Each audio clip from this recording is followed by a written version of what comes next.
இப்போ நம்ம முட்டை பொடிமாஸ் செய்ய போகிறோம். அதுக்கு தேவையான பொருள்கள் நாம் ஒரு 5 முட்டை எடுத்துக்கிறோம். நீங்கள் 2 3 வேணாலும் தேவைக்கேற்றபடி எடுத்துக்கலாம். நான் ஒரு 5 பேருக்கு தேவையான அளவு செய்கிறேன்.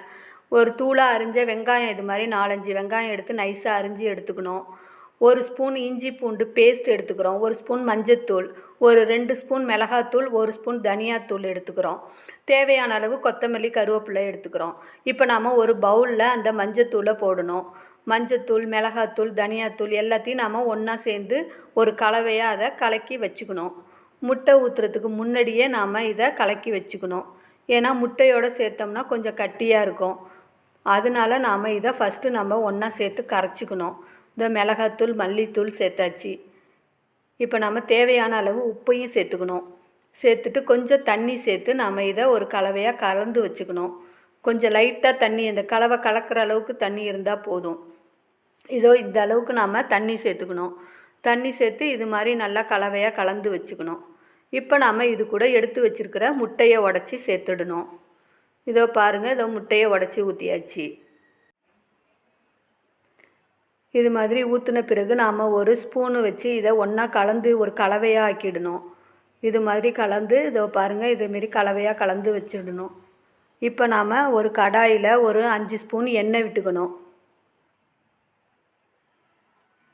எண்ணெய் காஞ்ச பிறகு நாம் நறுக்கி வச்சுருக்கிற வெங்காயத்தை இது கூட சேர்த்து வதக்கணும்.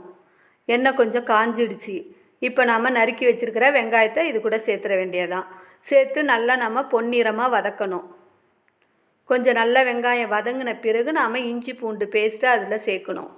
ஏன்னா இஞ்சி பூண்டு முன்னாடியே போட்டோம்னா அது கொஞ்சம் ஒட்டிக்கும் கடாயிலேயே. அதனால் வெங்காயம் வதங்கின பிறகு நாம் அது கூட எடுத்து வச்சுருக்கிற இஞ்சி பூண்டு விழுதையும் சேர்த்துக்கிறோம். சேர்த்து நல்லா ஒரு பொன்னிறமாக இது மாதிரி நல்லா வதக்கிடணும். பொன்னிறமாக வதங்கின பிறகு நாம் கலந்து வச்சுருக்கிற கலவையை இது கூட சேர்த்துடணும். கலவையை சேர்த்து ஒரு 5 நிமிஷம் நல்லா இது மாதிரி வதக்கினாலே போதும். நல்லா பொல பொலன்னு நம்மளுக்கு பொடிமாஸ் ரெடி ஆகிடும். நல்லா அடுப்பை கொஞ்சம் சிம்மில் வச்சுக்கிட்டு நல்லா கொஞ்சம் கிண்டி விட வேண்டியது தான். இதை பாருங்கள், நல்லா பொல பொலன்னு வந்துடுச்சு. இது மாதிரி வந்த பிறகு நாம் இது கூட எடுத்து வச்சுருக்கிற கருவேப்பிலை கொத்தமல்லியையும் சேர்த்துடலாம். இது மாதிரி வந்த பிறகு நாம் இப்போ கருவேப்பிலை கொத்தமல்லியை இது கூட சேர்க்கணும். இதோ பாருங்கள், நம்மளுக்கு முட்டை பொடிமாஸ் ரெடி ஆகிடுச்சு. இது சாம்பார் சாதம், ரசம் சாதம் எல்லாத்துக்கும் ஒரு சைட் டிஷ்ஷாக இருக்கும். இந்த வீடியோவை லைக் பண்ணுங்கள், ஷேர் பண்ணுங்கள், கமெண்ட் பண்ணுங்கள். நம்ம சேனலை சப்ஸ்கிரைப் பண்ணுங்கள். நன்றி, வணக்கம்.